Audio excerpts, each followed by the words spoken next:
Hi gamers, welcome to the gamer channel जहां हम बात करते हैं गेम्स की पीसीस की। तो आपको इंटरेस्ट है गेम्स की पीसी में, चैनल को सब्सक्राइब करें। आज हम बात कर रहे हैं माइनिंग की। अगर आपके पास पीसी है या फिर आप बनाने की सोच रहे हो पीसी और महंगे ग्राफिक कार्ड्स को लेके आप घबरा रहे हो, पीसी नहीं बना रहे हो, तो आप वो महंगा ग्राफिक कार्ड खरीद लो। आपके पास जो पहले से पीसी है उसको भी इस्तेमाल करो, उसमें माइनिंग करो। अगर उसकी प्राइस आपको निकल आती है, जैसे कि मान लो साल में 2 साल में, तो बढ़िया है। अगर महंगे भी मिल रहे हैं ग्राफिक कार्ड तो भी बढ़िया है। और जिसके पास पीसी है वो अपना पैसा बना सकते हैं। कितना पैसा बना सकते हैं और क्या दिक्कतें आती हैं, ये सब बात करेंगे हम आज के वीडियो में। तो हमारे पास है ये क्रिप्टो एक्सपर्ट। और आप अपना नाम बताना चाहेंगे?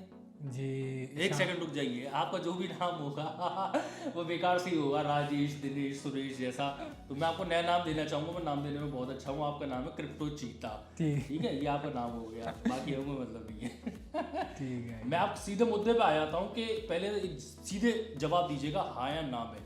सीधी सी बात कर रहा हूँ मैं आपसे कि क्या पीसी हम माइनिंग पीसी बनाएं तो इसकी कॉस्ट रिकवर हो जाएगी, हाँ या ना में सिर्फ जवाब दीजिए।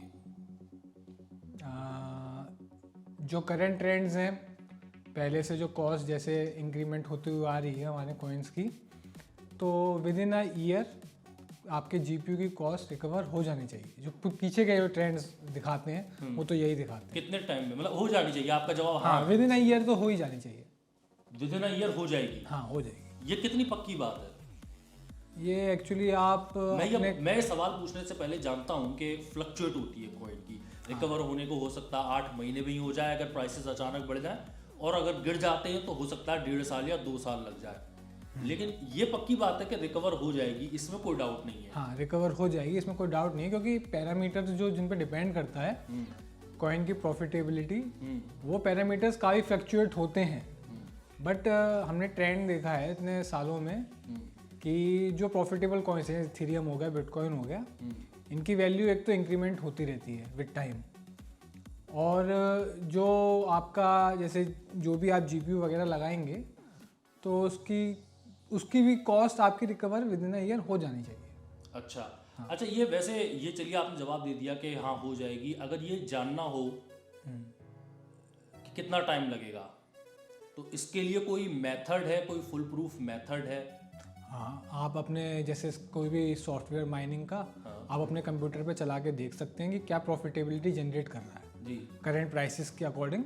वो आपको बता देगा कि पर डे आप करीबन 300 रुपये 400 रुपये इलेक्ट्रिसिटी कॉस्ट माइनस करके आप इतना कमा सकते हो। तो बेसिकली आप ये कहना चाह रहे हो कि रिटर्न ऑफ इन्वेस्टमेंट अगर कैलकुलेट करना हो तो कई कैलकुलेटर्स भी आते हैं माइनिंग जिसमें हम बिजली का खर्चा भी जोड़ देंगे और उससे हमें पता लग जाएगा कि रिटर्न ऑफ इन्वेस्टमेंट हमारा कितने टाइम में हो जाएगा। वो ये भी एस्टिमेट बता देगा कि इस समय ये कॉइन इतने चल रहे हैं, अगर यही चलता रहा तो हमारा इतने टाइम में हो जाएगा। हाँ, रिटर्न ऑफ इन्वेस्टमेंट आपको कितना डे, मतलब हफ्ते की कितनी कमाई हो रही है, डे का तो आपको दिखाएगा, वो हफ्ते का भी दिखाएगा, महीने का भी दिखाएगा और साल का भी दिखा देगा आपको कितना प्रॉफिट हो जाएगा। हाँ, इवन वो आपको ये भी बता देगा कि रिटर्न ऑफ इन्वेस्टमेंट, जैसे आपने 3060 Ti ग्राफिक कार्ड लिया है, अब आपने उससे माइनिंग करना चालू करी है, तो आपको ये बता देगा ब्रेक इवन पॉइंट, यानी कि 247 डेज में आपका ब्रेक इवन पॉइंट हो जाएगा करंट प्रॉफिटेबिलिटी के हिसाब से।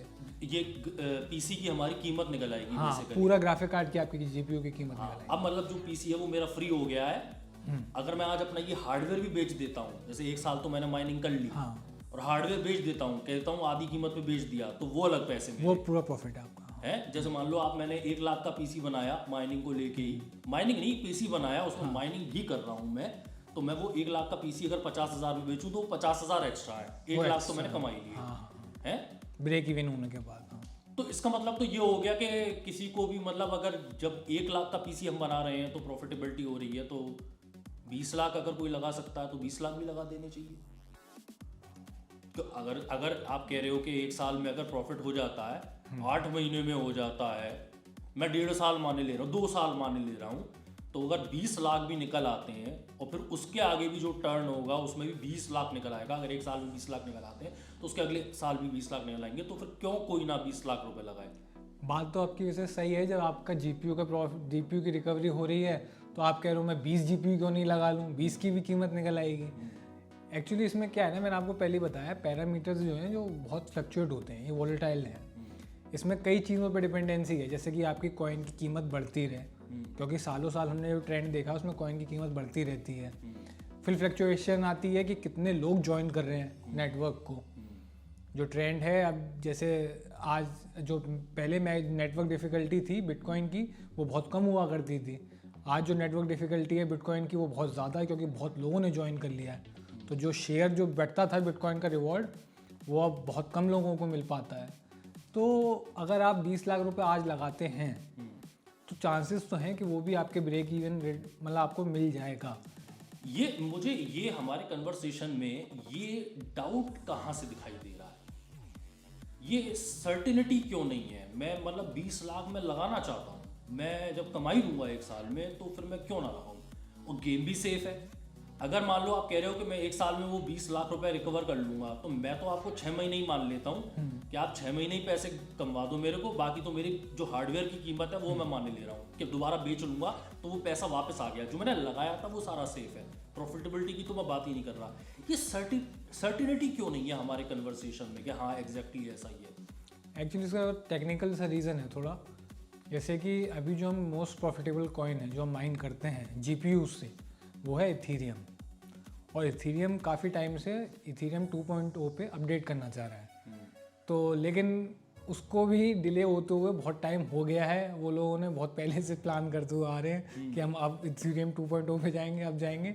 लेकिन जो माइनर्स हैं पहले के ही, वो लोग माइग्रेट नहीं करना चाहते नई ब्लॉकचेन पे, प्रूफ ऑफ वर्क से प्रूफ ऑफ स्टेक में नहीं जाना चाहते, क्योंकि उसके कई सर्टेन रीजंस हैं, क्योंकि उनकी प्रॉफिटेबिलिटी कम होगी वगैरह वगैरह, उसमें रिवॉर्ड नहीं रहेगा माइनर्स के लिए। तो काफ़ी टाइम से डिले होते जा रहा है। और अभी भी चांसेस हैं मिड 22 से पहले वो इथीरियम लॉन्च होगा। हाँ, प्रूफ ऑफ स्टेक पे माइग्रेट नहीं करेगा, कंसेंसस एल्गोरिथम नहीं चेंज होगा। मान लीजिए वो कर गया, इस समय जैसे आप इथीरियम कर रहे हो, तो मुझे लग रहा है प्रॉफिट हमारा इथीरियम जो क्रिप्टो करेंसी है उससे जनरेट मोस्ट प्रॉफिटेबल कॉइन अभी भाई। मान लो वो नहीं रहा, जो अनसर्टिनिटी हमारे कन्वर्सेशन में आ रही है उसकी वजह से ही आ रही है, मान लो नहीं रहा, फिर अगर वो नहीं रहता है इथीरियम मोस्ट प्रॉफिटेबल, तो और भी GPU माइनिंग कॉइन्स हैं, रेवन कॉइन है, मोनेरो, ज़ीकेश वगैरह वगैरह। अगर वो नहीं भी रहता है तो भी कॉइन्स तो होंगे, बट दिक्कत ये होगी कि जो मैक्सिमम नंबर ऑफ GPUs जो भी माइन करते हैं वो सब इथीरियम ही माइन कर रहे हैं, क्योंकि मोस्ट प्रॉफिटेबल कॉइन वही है। जब इथीरियम प्रूफ ऑफ स्टेक पे चला जाएगा तो वो जितने GPU माइनर्स हैं वो कहीं और जाएंगे। हम वो कहीं और जाएंगे तो जो नेक्स्ट मोस्ट प्रॉफिटेबल कॉइन होगा, रेवन कॉइन या कोई भी, वो लोग उधर जाएंगे, उधर उसकी नेटवर्क डिफिकल्टी फिर बढ़ाएंगे। तो जो रिवॉर्ड्स अभी मिल रहे हैं वो और कम हो जाएंगे माइनर्स के लिए, तो उतना प्रॉफिटेबल नहीं हुआ। मैं बेनिफिट ऑफ द डाउट आपको दिए दे रहा हूँ। मैं कह रहा हूँ इथीरियम डूब जाता है, दूसरे कॉइन्स पे चले जाते हैं। डूब जाता है कि मतलब मेरा इससे प्रॉफिटेबल नहीं रहेगा, हम दूसरे कॉइन्स पे चले जाते हैं।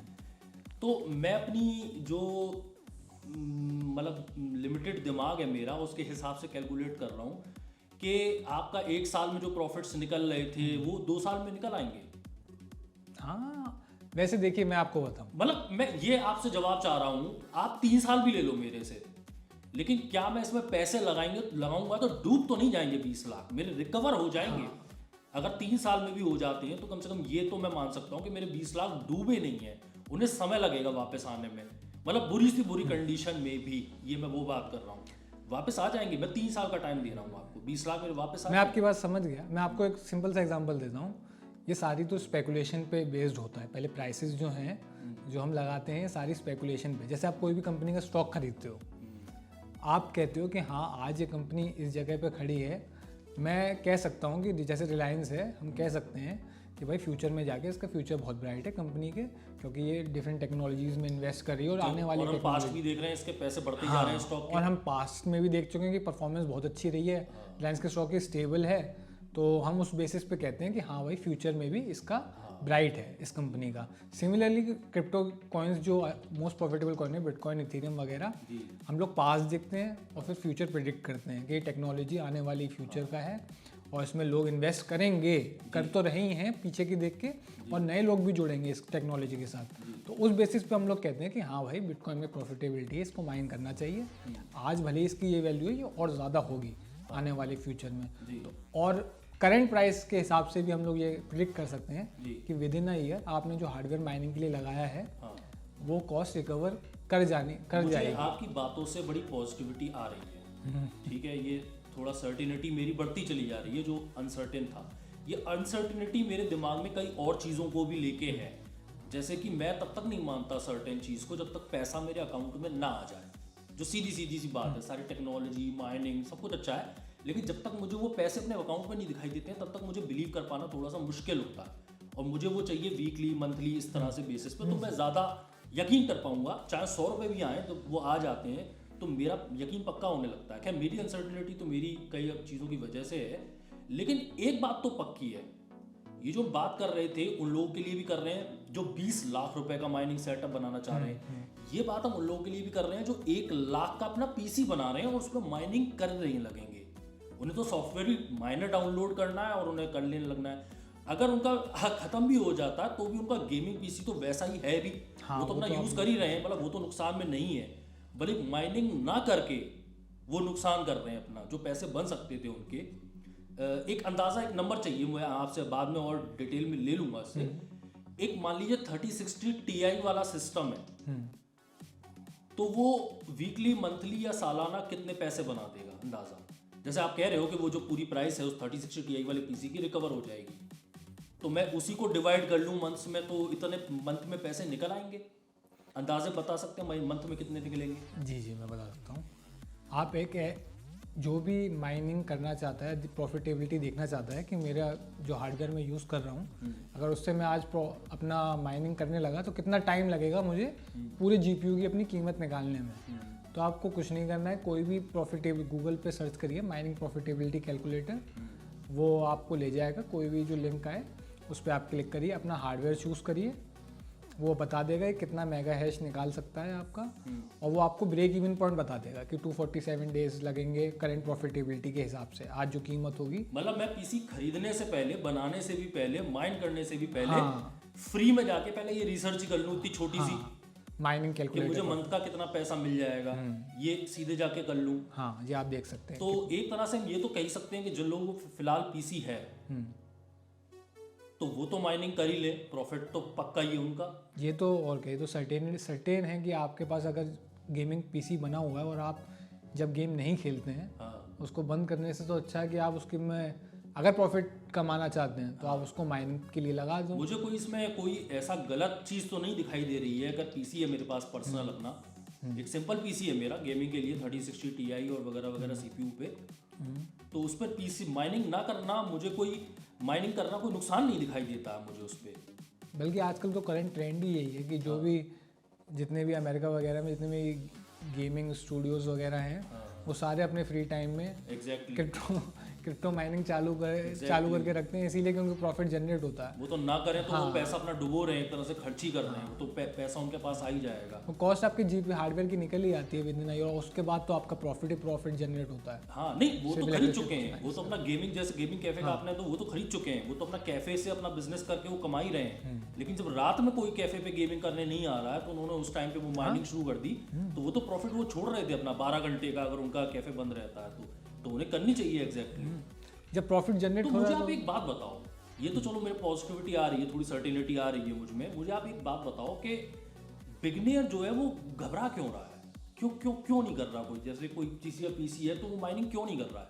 एक तो मैं ये बात मानता हूँ कि उसे शायद ये लगता है कि माइनिंग जो होती है वो फांसी होते हैं जो माइनिंग करते हैं, और उसने नॉलेज गेन नहीं करी है, ये एक रीज़न हो सकता है, मतलब अभी नॉलेज नहीं है उसे। इसके अलावा और क्या रीजंस हो सकते हैं कि जब बता भी दिया कि माइनिंग कर लो फिर भी माइनिंग नहीं कर रहा है? क्या रीजंस हो सकते हैं इसके पीछे, बिगनियर के ना करने के पीछे? एक थोड़ा लोगों में ये मिथ भी है कि अगर हम माइनिंग करेंगे तो हो सकता है हमारा हार्डवेयर ख़राब हो जाए, जल्दी तो हो जाता है हीट अप होगा। नहीं, टेम्परेचर जितने हैं। बात बताइए, जैसे नॉर्मल आप पीसी यूज़ करते हैं उसे बंद कर देते हैं, तो अगर लगातार हम 24 घंटे उसे चलाएंगे तो ख़राब ही हो जाएगा? नहीं, ऐसे ख़राब नहीं होते। जीपीयू बहुत हार्ड परफॉर्मेंस के लिए बने होते हैं। वो कंटिन्यूसली चलने के लिए ही बना है जीपीयू।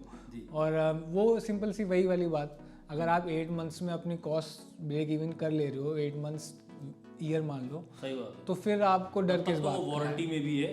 हाँ, तब तक वो वारंटी में भी रहते हैं, तो उसकी वारंटी भी चलती है। अगर कोई ऊंच नीच हो जाती है तो भी वो वापस आप कर दो, नया जीपीयू ले आओ।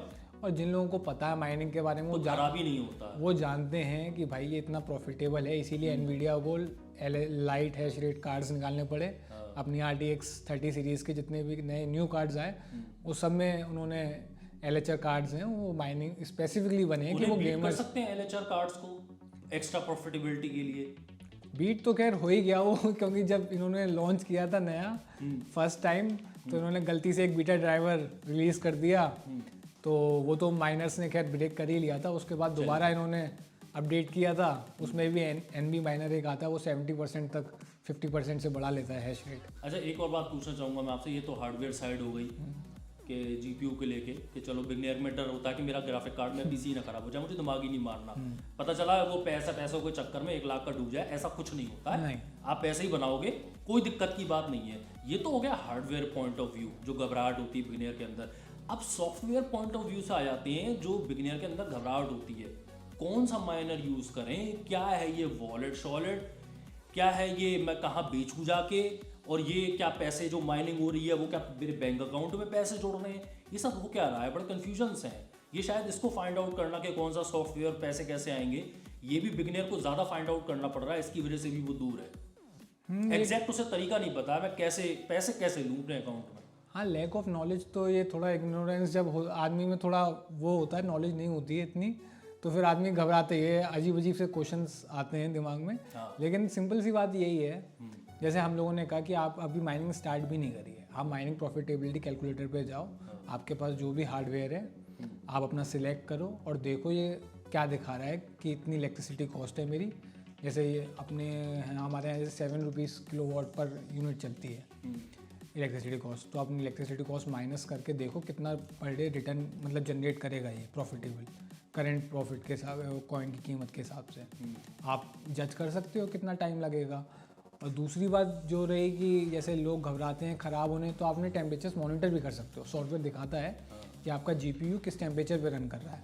अगर 80 डिग्री सेल्सियस तक नहीं जा रहा है, 70 डिग्री सेल्सियस तक नहीं जा रहा है GPU का टेम्परेचर, तो ख़राब होने मुझे आपकी वो बात समझ में आ गई कि चलो वो तो मैं एग्री हो गया आपके साथ कि हार्डवेयर जो है वो ख़राब नहीं होता, मैं समझ गया वो बात, मैं उसमें पॉजिटिव हूँ। हम भी थोड़े बहुत PC एक्सपर्ट हैं तो जानते हैं कि नहीं ख़राब होता है, लगातार चलने के लिए बने होते हैं, खासकर इलेक्ट्रॉनिक्स। एक बार को हार्ड डिस्क वगैरह ख़राब हो सकती है, बाकी सब लगातार चलने के लिए बने होते हैं। मैं आपसे स्पेसिफिक आंसर चाहिए मुझे आप इसी बात पे कि जो बिगनियर है घबराता है सॉफ्टवेयर साइड को लेके, तो मैं क्वेश्चंस अपने दोबारा से पूछता हूँ, कौन सा माइनर यूज़ करना चाहिए? कौन सा माइनर? अच्छा, बिगनर फ्रेंडली के लिए तो जैसे नाइस हैश का माइनर आता है, क्विक माइनर, वो बहुत मतलब इजी टू अंडरस्टैंड है। और उसमें सबसे बड़ी खासियत ये है, वही जो मैं आपसे कह रहा था, आप ऑफ रिग भी रिमोटली कंट्रोल करना चाहते हो। मान लो आपके पास 3 गेमिंग PC ऐसे फालतू पड़े थे, आपने सोचा क्यों ना मैं इस पर माइनर चला दूँ और प्रॉफिटेबली जनरेट करूँ। आपने नाइस हैश माइनर चला दिया तो वो आपको तीनों आपके मोबाइल से आप कंट्रोल कर सकते हो, जब भी ऑफ करना है ऑन करनी है अपने। एक तरीके से ये कह सकते हैं कि कोई खास माइनर और जो समझ में ही ना आए, नाइस हैश जैसे माइनर पे चले जाएं, इसमें चीज़ें काफ़ी दिखाई देती हैं, ग्राफ्स वगैरह आ जाते हैं। हाँ, और वो शायद पैसे भी अपने आप ही रुपीज़ में कैलकुलेट करके बताता है, डॉलर भी नहीं, रुपीज़ में कैलकुलेट करके बताता है। चलिए मैंने माइन कर लिया कि माइनर जो था इसने मुझे क्रिप्टो करेंसीज दे दी, माइन कर दी, वॉलेट शॉलेट जो था वो बन गया और उसमें डाल दिए गए। पैसे तो अभी भी मेरे अकाउंट में नहीं आए हैं, पैसे चाहिए मुझे, रुपए चाहिए, रुपए कैसे पहुंचेंगे मेरे अकाउंट में? मेरे पास तो क्रिप्टो करेंसी है। एक्चुअली माइनिंग क्या होता है, जब आप माइन करते हो आप एक स्पेसिफिक कॉइन माइन कर रहे हो, एक एल्गोरिथम चलता है आपके माइनर में।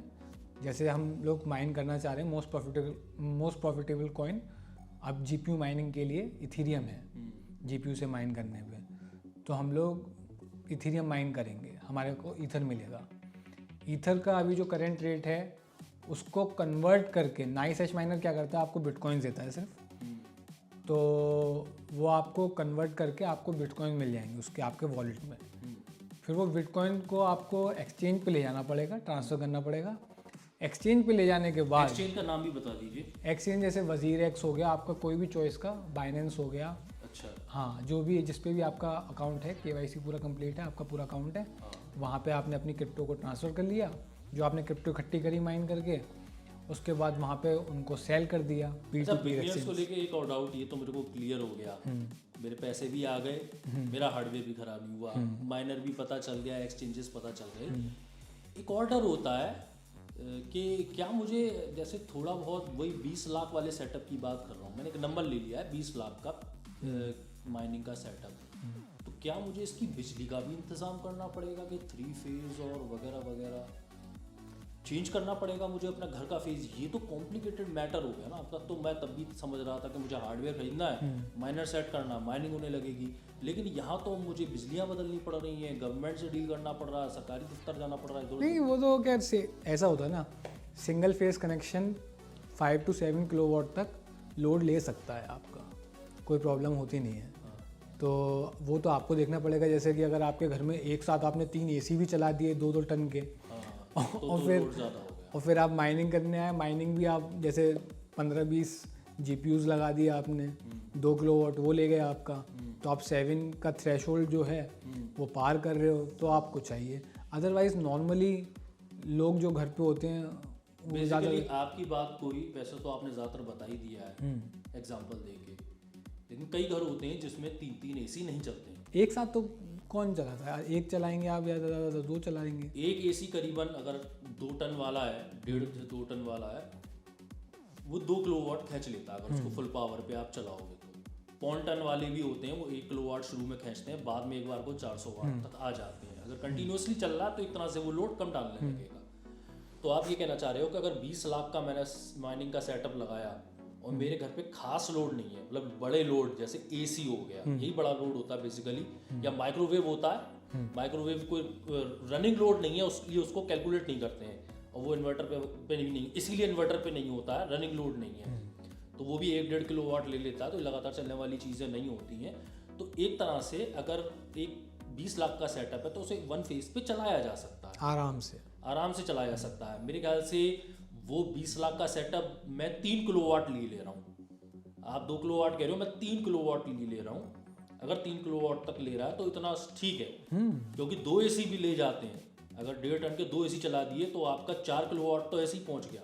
जब वो स्टार्ट होंगे तो दोनों ही खींचेंगे वो टोटल 4 किलोवाट की, बाद में चलते चलते वो एक बार को 2 किलोवाट पे आ जाए। तो जब 2 AC आपके यहाँ चल सकते हैं तो माइनिंग रिग भी चल सकती है। और दिमाग लड़ाने वाले यूँ भी लड़ा सकते हैं कि आप रात में जब सोने जाते हो तब आपके AC चलते हैं, दिन में नहीं चलते हैं, तो आपने दिन में माइनिंग चला ली। इस तरह से आप अपनी कैलकुलेट कर सकते हैं। सिंपल कैलकुलेशन है, 5 to 7 किलोवाट लोड जो है आपका सिंगल फेस ले सकता है इजीली। एक साथ अगर आपने 7 किलोवाट तक का चला दिया, मान लें 2 AC भी चला दें 2-2 टन के, 4 किलोवाट वो हो गया। उसके बाद आपकी माइनिंग रिग है, मान लीजिए वो ले रहे हैं 200 वाट वाले आपने GPUs लगाए हैं, तो वो भी आपकी जो रिग है पूरी वो 2 किलोवाट ले रही है मान लिया, तब भी 6 जाके बनता है आंकड़ा। वो भी सब कुछ चला रहे हो आप एक साथ, तो फुल पावर पे, वो तो AC भी फुल पावर पे चलाओगे तब आपका 2 टन का वो 2 की चीज़ नहीं थी। हाँ, इतना वो नहीं है। और हो भी गया तो कोई बेसिकली ज़्यादा बड़ा खर्चा नहीं है 3 फेज का भी, आपको मीटर ही चेंज कराना थोड़ा भागा दौड़ी करनी पड़ेगी। मैं बिगनियर के पॉइंट ऑफ व्यू से कर रहा हूँ। अगर आप बिजनेस कर रहे हो तो गवर्नमेंट के चक्कर में तो पता नहीं कितने फॉर्म्स भरने पड़ते हैं, पैसे भी कमाने हैं तो भागना पड़ता है, वो मैं बात समझ रहा हूँ आपकी। लेकिन बिगनियर के पॉइंट ऑफ व्यू से जितने बैरियर्स कम हो और वो आ पाए माइनिंग में तो ज़्यादा बढ़िया है। 20 लाख वाले से वापस उस 1 लाख वाले PC पे आ जाते हैं जो नॉर्मल बंदा है, उसका बिजली का खर्चा क्या होगा? वो भी आप प्रॉफिटेबिलिटी आप बिजली के खर्चे के काटने के बाद बता रहे हो। हाँ, मैं आपको खर्चा ही हमारा बिजली का है, हार्डवेयर खरीदने का और बिजली का। आपको ये सिंपल सारी कैलकुलेशन है, इसका लोड ही नहीं लेना है। आप माइनिंग प्रॉफिटेबिलिटी कैलकुलेटर पे जाओ, अपना हार्डवेयर सिलेक्ट करो, वो आपको इलेक्ट्रिसिटी कॉस्ट भी बता देगा। जैसे आपकी 7 रुपीज़ पर यूनिट अगर कॉस्ट है तो वो आपको बता देगा कि पर डे अगर 24 आवर्स आपने ये मशीन चलाई तो आपको कितनी इलेक्ट्रिसिटी कॉस्ट निकलेगी आपकी GPU की, और आपका प्रॉफिट जनरेट कितना होगा वो माइनस करके वो भी बता देगा। इलेक्ट्रिसिटी कॉस्ट माइनस करके दिखा देगा कि आपकी इनकम इतनी हुई है प्रॉफिट जनरेट। PC यूज़ करूँ मैं तो उसको कोई दिक्कत होगी अगर मैं माइनर उस पर चला रहा हूँ? नहीं, बहुत सिंपल है। आपको जब भी अगर गेम खेलना है, कुछ भी करना है अपने PC पे, वैसे तो नॉर्मल काम तो माइनिंग होती भी रहे पीछे, नॉर्मल काम तो वैसे भी कर लोगे। वो जैसे सर्फिंग करनी है, ब्राउजिंग करनी है, वो तो वैसे भी कर लोगे। अगर आपको गेमिंग करनी है तो आपको अपना GPU खाली चाहिए, तो कुछ नहीं, आपको बस माइनिंग स्टॉप या पॉज कर देनी है, आप अपना गेमिंग कर लो। जब गेमिंग तो कोई माइनर में गेम मोड भी आता है एक्टिवेट करने के लिए। लेकिन मैं क्वेश्चन इसलिए पूछ रहा हूँ, जैसे नाइस हैश वगैरह आपने नाम लिए माइनर्स, वो एल्गोरिथम चेंज कर करके दोबारा से विंडो चलाता रहता है, तो फिर वो विंडो बार बार सामने आती रहती है। मैं फोकस कर रहा था एक ब्लॉग पढ़ने पे, तो वो बार बार विंडो आती रहेगी, तो फिर दिक्कत नहीं हो जाएगी। वो एक्चुअली उनका जो ट्रेडिशनल माइनर है, लेगेसी माइनर जो आता है उनका, उसमें ये है कि वो एल्गोरिथम स्विच करने का भी ऑप्शन है जी। जो मोस्ट प्रॉफिटेबल एल्गोरिथम होगा वो सिलेक्ट करेगा और उससे माइन करने लगेगा। हाँ, तो बार बार विंडो आ रही है ना, तो मैं डिस्टर्ब हो रहा हूँ, तो ये तो मैं वो तो आप जब स्टॉप कर दोगे माइनिंग तो वो विंडो आना बंद हो जाएगी। अच्छा, जब आप गेम करने जा रहे हो तो आप इसको स्टॉप कर दो जी। और अपना गेमिंग करें। जैसे क्विक माइनर है वो तो आता ही नहीं है, वो तो लगातार मेरे ख्याल से इथेरियम माइन कर वो रहा तो है, हाँ एक ही मोस्ट तो वो तो आएगा ही नहीं। ये बेसिकली जो प्रॉब्लम है ना नाइस हैश माइनर के साथ, अगर आती है, उसे बंद कर दोगे आप तो ऑब्वियसली वो भी नहीं आएगा। हाँ वो भी नहीं आएगा। लेकिन क्विक माइनर तो आता ही नहीं है, माइन ही करता रहता है पीछे। मैं ब्लॉग पढ़ रहा हूँ तो अपना पढ़ता रहूँगा। वो तो सिंगल ही कॉइन माइन कर रहा है तो बार बार विंडो वो नहीं होती उसकी। अच्छा, एक और हाँ और ना वाला क्वेश्चन, वैसे मुझे जवाब तो मिल ही गया है इसलिए, लेकिन मैं पूछना चाहता हूँ तो इसलिए दोबारा पूछे ले रहा हूँ। तो मेरी जीपीयू की कॉस्ट रिकवर हो जाएगी, हाँ या ना? हाँ हो जाएगी। हो जाएगी, तो आप करंट शुरुआत ट्रेंड्स में के बता हिसाब से। चुके थे बेसिकली। और मतलब फिर से एक बार टाइम की बात कर लेते हैं। बढ़िया वक्त चला तो 8 महीने, बुरे से बुरा वक्त चला तो 2 या 3 साल, मतलब 3 साल में गंदे से गंदे वक्त मैं मान रहा हूँ। 3 साल तो मतलब मैं आपको करंट ट्रेंड्स के हिसाब से मैंने बताया ना। चलिए करंट ट्रेंड्स के साथ ही जवाब दीजिए। सिंपल करंट ट्रेंड्स के हिसाब से आपका 8 मंथ्स नहीं तो 1 ईयर में कॉस्ट रिकवर हो जानी चाहिए। और अगर इथेरियम जैसे इथेरियम का अपडेट भी हो गया तो भी और जीपीयू कॉइन्स रहेंगे जो माइनेबल होंगे, जो प्रॉफिट जनरेट करेंगे। बस वही भाई आपकी वाली बात है कि अभी अगर 1 साल लग रहा था तो हो सकता है 2 साल लगे वही कॉस्ट रिकवर होने में। चलिए, लेकिन हो तो जाएगी। की माइनिंग तो बहुत कर लिया हमने, क्या सीपीयू पे माइनिंग हो सकती है? हम पे जैसे कई लोगों पे बड़े पीसी होते हैं तो बड़े सीपीयू भी होते हैं, हम गेमिंग के लिए। सीपीयू माइनिंग एक्चुअली प्रॉफिट मतलब बॉर्डर लाइन प्रॉफिटेबल है।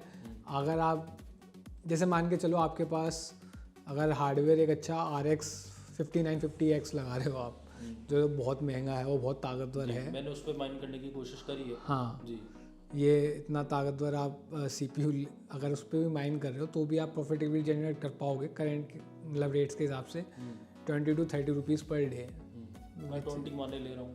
विच इज़ लाइक अगर आप उतने ही पैसे का GPU ले आओ और GPU से माइन करो तो प्रॉफिटेबिलिटी आपकी वही 400-500 रुपये हो जाती है। तो अगर मेरे पास पहले से सीपीयू है ताकतवर तो उससे कुछ बहुत ज़्यादा नहीं उखड़ा। नहीं, लेकिन एक बात मैं कहना चाहूँगा, जैसे हम लोगों ने थोड़े से एक्सपेरिमेंट किए थे, पेंटियम में भी किया, उसमें भी बहुत बड़ा प्रॉफिट निकल के आता था, 2 रुपीज़ पर डे का प्रॉफिट पेंटियम G4560 पे। और 5950X पे भी एक्सपेरिमेंट्स किए तो उसमें 20 रुपये का निकल के आ रहा था।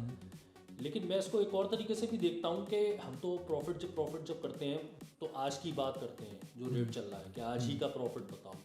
मैं थोड़ा सा उसे इस तरह से भी देख सकता हूँ कि अगर मैं उस कॉइन पे भरोसा करता हूँ जो सीपीयू पे मैं माइन कर रहा हूँ कि इसका फ्यूचर ब्राइट है, तो इसको इस तरीके से भी देखा जा सकता है कि अभी तो आप बात कर रहे हो कि 10 सेंट्स पर डे कर रहा है, जो कि कुछ नहीं है, लेकिन मैं उसको इस तरह से देखता हूँ कि इसकी फ्यूचर में प्राइस हो जाएगी $1 एग्जाम्पल के तौर पे, तो मैं आज ही $1 जो है माइन कर रहा हूँ। अगर मैंने इसके 1000 कॉइन्स भी कर दिए तो $1000 हो जाते हैं वो मेरे फ्यूचर में।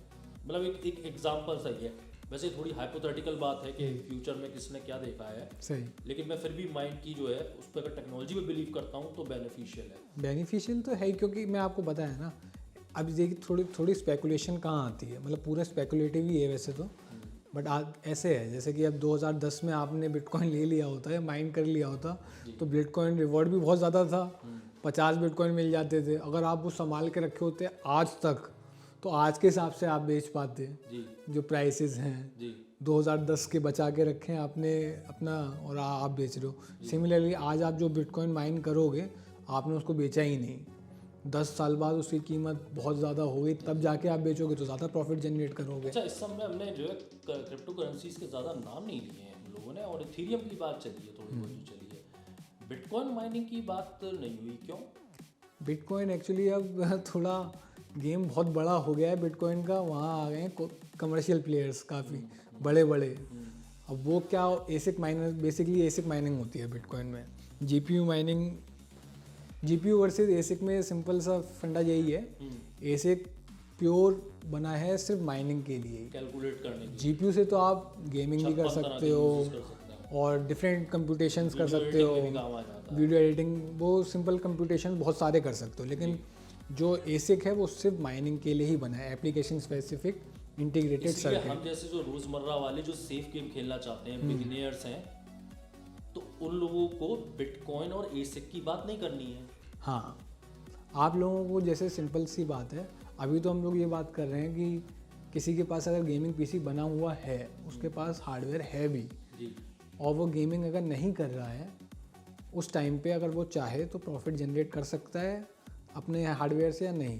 तो सिंपल सा आंसर है इसका हाँ भाई, अगर वो अपने खाली पड़ा हुआ है उससे अच्छा अगर माइनिंग चला देगा तो वो बहुत प्रॉफिट अच्छा खासा जनरेट कर सकता है। तो जीपीयू अगर किसी को महंगा लग रहा है आज की तारीख में तो खरीद लेना चाहिए, गेमिंग भी करनी चाहिए और बाकी टाइम पे माइनिंग करके उसके पैसे लेने चाहिए। जो लोग रुके हुए हैं कि सस्ता हो जाए, उन्हें लग रहा है कि मैं नुकसान में हूँ, तो आप नुकसान में नहीं हो, आप खरीदो वो जीपीयू, गेम भी खेलो और माइन भी करो। हाँ, क्योंकि हम भी जानते हैं कि सारी कंपनी, सारे दुकानदार, पूरे डिस्ट्रीब्यूटर सब सपोर्ट कर रहे हैं माइनर्स को, कार्ड बेच रहे हैं, गेमर्स को नहीं मिल पा रहे हैं। इवन एनवीडिया के गेमर फाउंडर को मिल तो जाए, उसको बस पैसों की तो प्रॉब्लम है, वो ले लेगा ग्राफिक कार्ड जो भी महंगा बेच रहा है दुकानदार, गेमिंग भी करेगा और उसकी पैसे भी निकल गए, वो इसलिए तो नहीं खरीद पा रहा। तो बेसिकली वो नुकसान में नहीं है अगर आज ग्राफिक कार्ड खरीदता है तो। हाँ बिल्कुल, अगर ग्राफिक कार्ड की कीमत बढ़ी है तो वो इसीलिए बढ़ी है जी। कि डिमांड उसकी Profit इतनी बहुत डिमांड ज़्यादा इतनी ज़्यादा हो गई Demand ग्राफिक कार्ड्स बहुत की, ज़्यादा क्योंकि माइनर्स ने जी। जब माइनर्स भी क्यों ले रहे हैं ग्राफिक कार्ड्स, वो क्यों रिग पे रिग बनती जा रही है, माइनिंग फार्म्स बन रहे हैं। बेसिक सिंपल फंडा यही है, जिन लोगों को पता है उन्हें पता है कि प्रॉफिटेबल तो है। राइट अगर जो कार्ड पहले 30,000 का मिल रहा था, अगर वो 50,000 में भी आज मिल जाता है जी। तो भी आप उसको रिकवर कर लोगे, सिंपल सी बात है। चलिए, बहुत बहुत धन्यवाद क्रिप्टो चीता, आप चैनल पे आए और ज्ञान बांटा आपने, हमारे जो कन्फ्यूजन्स थे उन्हें दूर किए, खासकर जो बिगनियर है उसके कन्फ्यूजन्स दूर किए। अगर हो सका फ्यूचर में तो कुछ ट्यूटोरियल वगैरह भी करने की कोशिश करेंगे, एग्जैक्टली लोगों को दिखा दें कि कैसा दिखता है, जैसे माइनर्स की बात कर रहे हैं तो नाइस हैश कैसा दिखता है, क्विक माइनर कैसा दिखता है वगैरह वगैरह, और एग्जैक्टली एक्सचेंज पे भी जाके कैसे ये सब चीज़ें होती हैं तो कंफर्म हो जाए। बेसिकली आपको जो जवाब देने थे, आपने काफ़ी कन्फ्यूजन्स हमारे दूर कर दिए, बहुत बहुत धन्यवाद। थैंक यू आई जी, बहुत अच्छा लगा मुझे आपके चैनल पे आके। हाँ, बस अगर कोई भी डाउट हो आपकी ऑडियंस को तो पूछ सकते हैं, जी, कोई कमेंट्स दिक्कत में नहीं। पूछेंगे, बिल्कुल पूछेंगे। अच्छा, आपको भी ये वीडियो अच्छा लगा हो तो लाइक कीजिएगा, और अगर इस तरह की वीडियोस आपको और चाहिए माइनिंग रिलेटेड तो बताइएगा कमेंट्स में, मैं पढ़ूंगा। वीडियो अच्छा लगा तो लाइक करें, चैनल पे पहली बार सब्सक्राइब करें। मैं हूं आई जी, आप देख रहे हैं ट्रेनिंग में चैनल, मिलता हूँ वीडियो में, तब तक गुड बाय, टाटा।